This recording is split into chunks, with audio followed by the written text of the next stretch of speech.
Bwe tutuukidde ku poliisi y'e Busukuma esangibwa mu munisipaali y'e Nansana tusanze Ossi Patrick Kushaba ayimbula ente zino kussa n'embuzi azitwale ku ttale zisobole okufuna ku kyokulya. Embuzi zino ziwerera ddala 12. Ebisolo bino bizibiti ebyasuulibwa ababbi mu kikwekweto ekyakolebwa poliisi wiiki ewedde.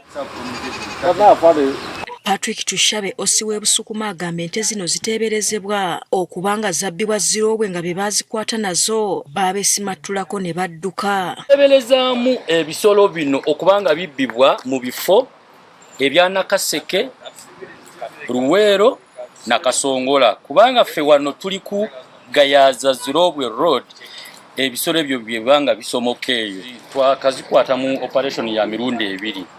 Waliwo 3 ezasooka okufunibwa ne tuzisuuza ababbi, ne tuddamu ne tusuuza endala 6 ne tuzireeta wano ne tuzirunda. Kati agamba emirimu gyabwe gisanyalala olw'okusooka okulabirira ebisolo bino nga n'olumu bawalirizibwa okukwata ssente ne baziwa abantu okubayambako okulabirira ebisolo bino.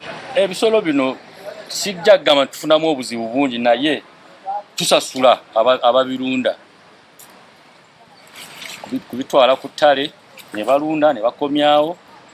Ndowooza bwe buzibu bwe tusanzeemu lwakuba tetulina faamu eri gazetted kugamba nti tutwale tulundire wano awali gazetted.